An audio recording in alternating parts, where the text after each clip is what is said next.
Assalamualaikum warahmatullahi wabarakatuh. Sebelumnya izin memperkenalkan diri, nama saya Bayu Prawiditya dengan NIM 120210212 dari Join 19 dengan list merah.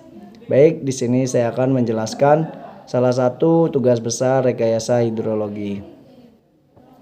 Hidrologi adalah ilmu yang berkaitan dengan air yang ada di sebuah permukaan bumi, yaitu berupa kejadian, sirkulasi, dan penyebaran, sifat-sifat fisis dan kimiawi, serta reaksinya terhadap lingkungan, termasuk hubungannya dengan kehidupan makhluk hidup.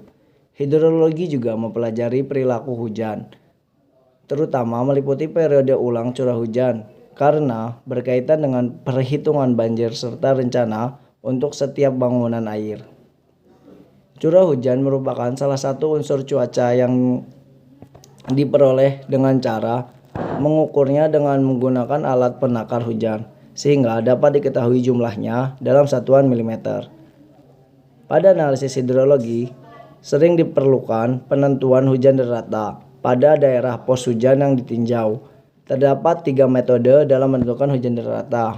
Yang pertama yaitu ada metode analisa aritmatika atau aljabar, yang kedua ada metode Thiessen, dan yang ketiga ada metode Issoyet. Baik, metode aritmatika atau aljabar. Metode ini paling sederhana. Pengukuran yang dilakukan di beberapa stasiun dalam waktu yang bersamaan dijumlahkan dan kemudian dibagi jumlah stasiun yang dihitung. Stasiun yang digunakan yang berada dalam daerah aliran sungai, tetapi stasiun di luar daerah aliran sungai, tangkapan yang masih berdekatan juga bisa diperhitungkan. Dan rumus yang digunakan dalam metode ini adalah R sama dengan 1/N sigma 1 sampai N dikali R. Baik, yang kedua yaitu metode Thiessen. Metode ini memperhitungkan bobot dari masing-masing stasiun yang memiliki luasan di sekitarnya. Metode ini digunakan apabila penyebab stasiun di daerah yang ditinjau tidak merata. Pada metode ini, stasiun hujan yang digunakan untuk perhitungan minimal adalah 3 stasiun hujan. Metode polygon Thiessen banyak digunakan untuk menghitung hujan rata-rata kawasan polygon Thiessen. Kawasan polygon Thiessen adalah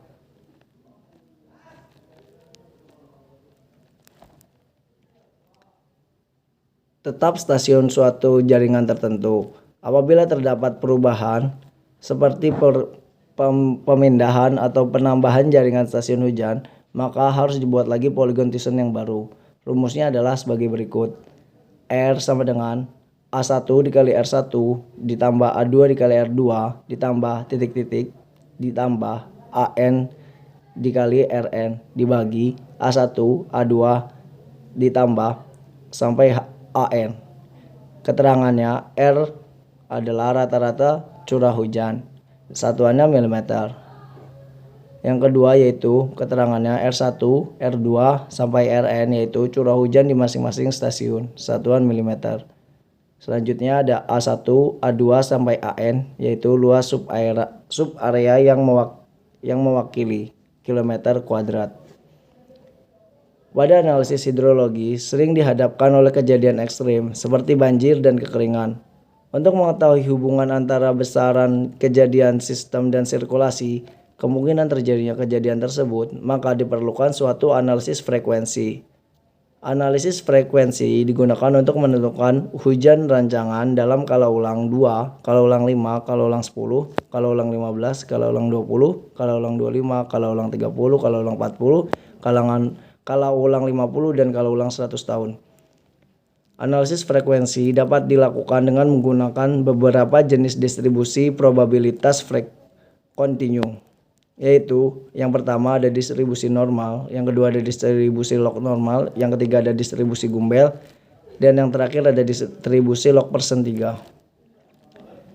Setelah mendapatkan nilai-nilai distribusi yang dihitung, selanjutnya yaitu menghitung nilai intensitas curah hujan. Intensitas curah hujan adalah ketinggian curah hujan yang terjadi pada suatu kurun waktu di mana air tersebut terkonsentrasi. Untuk menghitung intensitas curah hujan dapat digunakan beberapa macam metode. Yang pertama ada metode Mononobe, yang kedua ada metode Ishiguro, yang ketiga ada metode Talbot, dan yang keempat ada metode Sherman.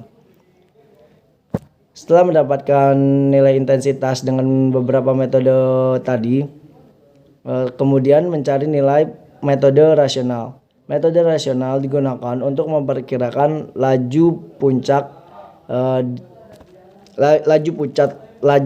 debit banjir dan debit rencana. Persamaan matematik metode rasional adalah sebagai berikut, yaitu Q sama dengan 0,278 dikali C dikali I dikali A. Dengan Q adalah debit, I adalah intensitas, A adalah luas das, dan C adalah koefisien aliran. Mungkin itu saja yang bisa saya sampaikan. Kurang lebihnya mohon maaf. Wabillahi taufiq wal hidayah. Wassalamualaikum warahmatullahi wabarakatuh.